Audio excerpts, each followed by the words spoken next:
Xavier promised that he was going to take 8 minutes getting ready. I said okay, and was even cool. Didn't even set the timer for 20 minutes. He knows that it's my biggest trigger, feeling immobilized, and also that I need an energy drink for my throat because it hurts.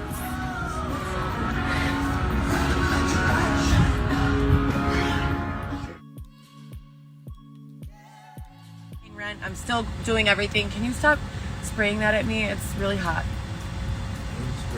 No, that. Can you spray it like a little bit that way or aim it or whatever? Thank you. No, keep it on. I need it on. But just put it on over there on the cool one. On the cool one. Please. Thank you. So I was very ambitious back then. Like I truly felt like there was nothing I could not accomplish. Like I felt like I got this. Like without a problem, I've got it. And within a month of taking on all those doctors, I was immediately telling management, like, look, this cannot be a permanent thing because I do have it, right? I'm doing it, but it's exhausting me and draining me. And I'm young and intelligent and I can barely keep up. Bitch, I don't play. I'm petty and I'm known to throw shade. So, long story short, I ended up staying with all of those doctors and only getting more doctors. They never once took a single doctor away from me. Not one. Like I said, I got more and more doctors no matter what I did or said. And it became my job to basically teach myself how to be a doctor. And I did so by reviewing every single note that some of the most intelligent doctors I've ever met have left. Doctors, you know, who have written things and seen patients for 30, 40 years, and who know the teachings of medicine from Harvard and Yale and all of these Ivy League schools from 40, 50 years ago, you know, and then doctors as new as the doctor that I worked with, my main doctor, who was fresh out of school as a doctor, and I was her first, her first practice was there with me. Hating a hoe, please just go. So it was very interesting and I loved it and I learned a lot. And you would open up the charts, and what did that entail? Extracting this detailed information. You open up these charts, these paper charts, and you copy down. First of all, doctors cannot write for the most part. It's terrible, their handwriting. So you first have to figure out how to learn and decode. Once you learn your doctor, you know, and it's like second nature, but you have to decode this writing, and then you have to go through and manually enter every problem this person has ever been diagnosed with by code, by CPD or ICD-9 code. So if they had surgery, it'll be a procedural code, and if they have a diagnosis, it'll be an ICD-9 or an ICD, whatever the year is now. That shows how old I was when I started my medical office training, doesn't it? But yeah, you know, it never really changes much. It just switches up a little. But at the end of the day, I worked a lot and I learned a lot, but I put a lot into that job. And Girl, bye, bitch, listen, fuck you, bitch, listen, fuck you.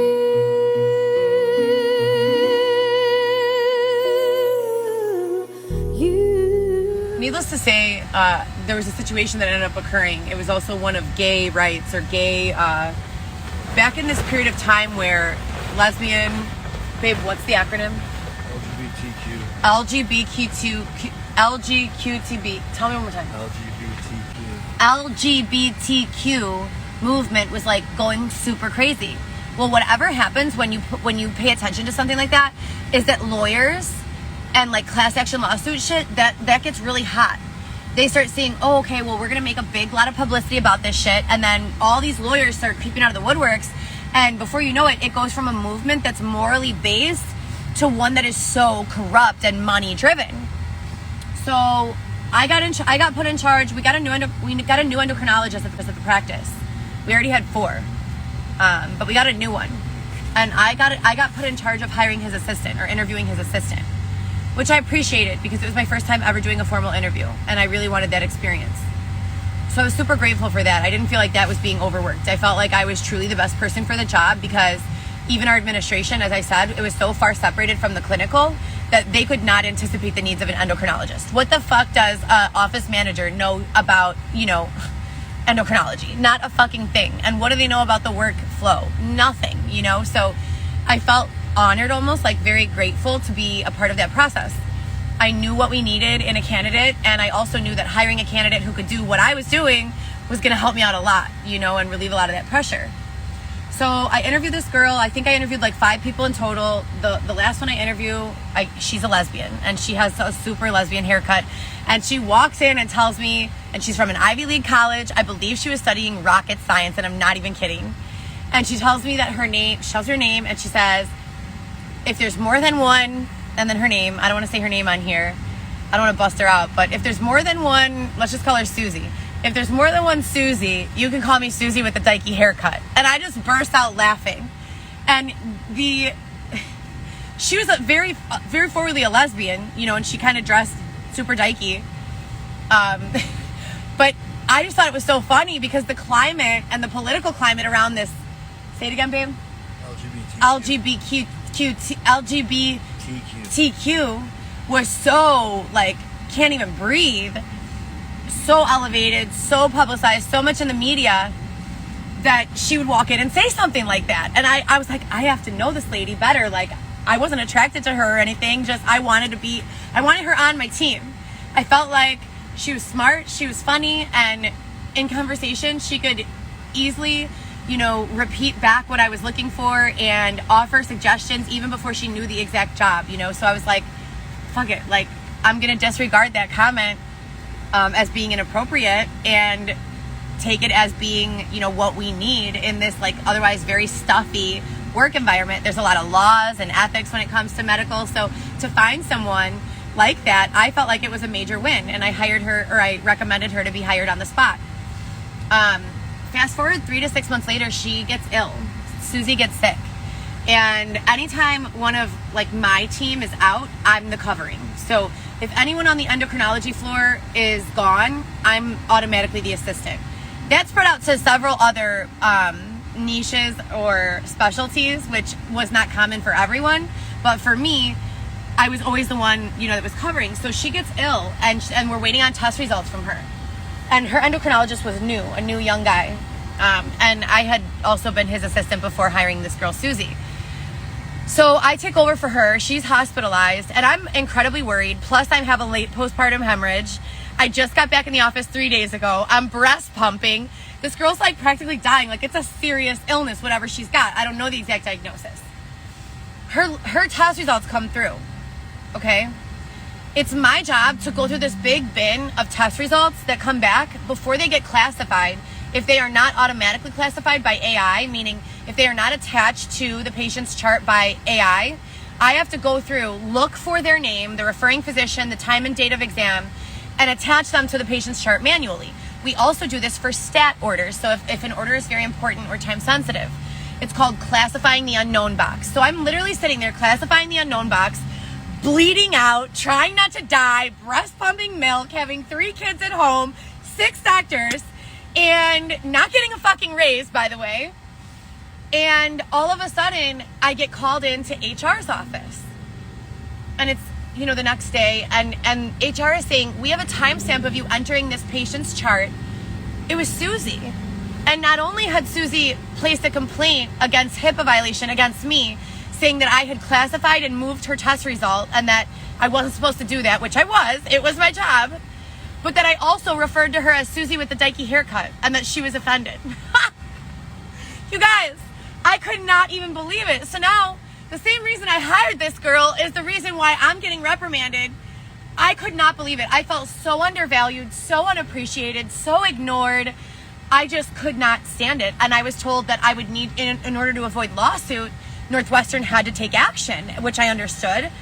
But didn't agree with. And they're like, you have to come in on Saturdays for 2 weeks of sensitivity training. I could not, unpaid. I could not even, I'm like, okay. So I just got done giving birth to my 3rd child. I had a late postpartum hemorrhage and came back to work 3 days later. And am assisting with, at the very minimum, an extra 3 doctors than the one I was actually hired to assist on any given day. And you have the audacity to ask me to come in for free on Saturdays and take sensitivity training. Absolutely not. I'm not racist. I'm not sexist. I'm not against lesbians or gay or trans or any of that queer shit. As long as you don't do it to me, I don't care. Like, I'm not going. And I said nothing. I remember looking at, I think it was Colleen Doyle, or maybe it was Kelly. I don't remember. But I remember looking them dead in their eye and just calmly getting up saying, like, I think I was like streaming tears down my face, but like saying almost nothing, which is not how I usually am. And just like walked back to my desk, grabbed a printer box, loaded all my shit into it, clocked out, and walked out that motherfucker. I don't even think I said goodbye to my doctor. And that was not like me. Like I said, I had a personal relationship with these doctors. I went to very nice, fancy dinners that were drug rep sponsored with these doctors. Sometimes these doctors just took us out for our birthday. They bought us lunch when we didn't have money. Like, I felt like they were friends of mine, in a professional capacity, of course, but I felt very, very loyal to them. I felt awful just walking out, but I couldn't take it anymore. I was at that point dealing with the worst postpartum depression. I had just caught messaging online with a whole bunch of women. I had a late postpartum hemorrhage. I was overworked and underpaid. I had 3 infants, well, 1 infant and 2 children under 6.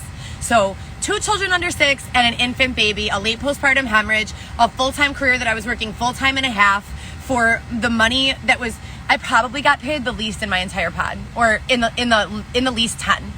Because the women who had been there so long that they'd just get raises incrementally just for existing and being there, you know, not for how much they knew or how much they put into the situation. And that always bothered me, you know, but I didn't have the balls to say anything while I was there. So I wanted to leave for a long time. Let me clarify. I never wanted to leave. I wanted to feel heard, respected, and like I was a valuable member of the team.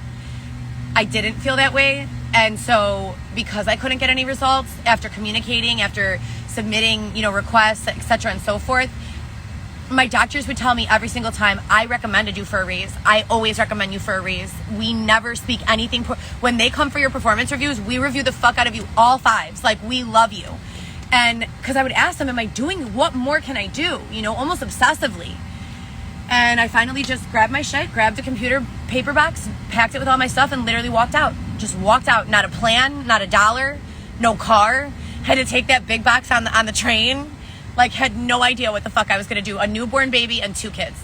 And just caught the father of Alexis cheating on me. If you call it cheating, online talking, to me, I did. I had never seen a porn before. I was not at all involved in anything sexual. Never been a part of the nightlife. Never even been to a club. I believe with the exception of Martini Club once with Orlando's sister, uncle, and cousin for a birthday party. And Paris Club once with my own little sister for her birthday. Never, no other clubbing, no bar. I'd never been in a bar until I was damn near 30 years old.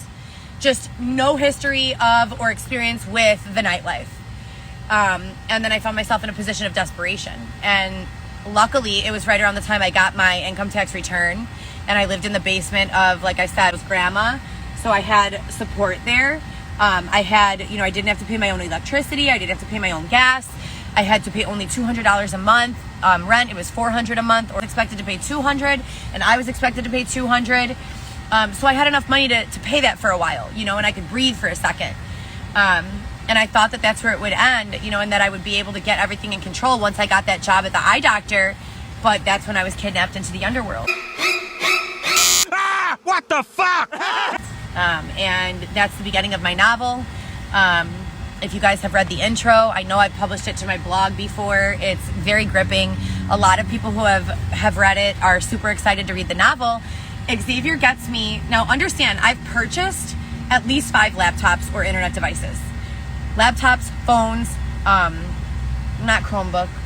Chromebook. The Google one. Yeah. Chromebooks, whatever. They keep either getting stolen, broken, hacked, whatever the case may be. So I've handwritten the majority of my novel. At least the loose outline, 425 pages. I carry it around with me literally everywhere I go. It's right here. Everywhere I go. So Xavier the other day surprises me with a gift that he's been holding a keyboard. Not only that, someone dropped us off an extra phone, the phone I actually had through the state of Illinois before it got stolen when I was staying at the Franklin Park penthouse. So the same phone that they replaced that was stolen from me, and I get a Bluetooth keyboard, and I'm thinking we have a spot with access to electricity, temporarily or whatever. 311 has been MIA for the longest time. All I can do right now is, sit tight, make sure that I'm healthy, my baby's healthy, that I'm not getting too stressed out and freaked out, and that I'm safe, and that I'm keeping myself as safe as possible from the harassment and abuse, while also being ignored blatantly by law enforcement, and having that preoccupied fear that the system has been shut down because I've been unable to receive any sort of response from them. So we get here, I hook up the keyboard, add that to the list of devices that has been sabotaged and not working. This is the second keyboard Xavier's gotten from me. One was donated from a sponsor. Xavier bought this one for me. I believe a sponsor probably gave him money for it. I don't really know, but it doesn't work at all. It doesn't even connect to my iPhone, to the device that I'm using to write the book, nor to Xavier's device. So this is 4 years, you guys, of being displaced from my home, and since 2015 that I was kidnapped into the underworld. Police have been here every step of the way. I've written hundreds of police reports, no exaggeration. In the police reports, I've never been able to name a single person who's responsible, because the situations that they put me in, it's impossible. Like having a beverage and being at a nightclub, but having a top on the beverage and having it like aside to the table, using the restroom or bringing it with me, and then somehow ending up high from something else while I'm working bottle service. How do I write that? I reported it, and I went to the hospital to have my system cleaned out, but I don't know who did that. And because so many of the situations are like that, they're using me mostly for information rather than as a victim. But then I'm stabbed, so make sense of this. But then I'm jumped and stabbed by 3 women. The driver of the car and the main aggressor came to visit someone in the prison, the same prison room that I was in with Dylan, who was my co-star on Love After Lockup. Bitterly spilling tea. Why are you so obsessed with me?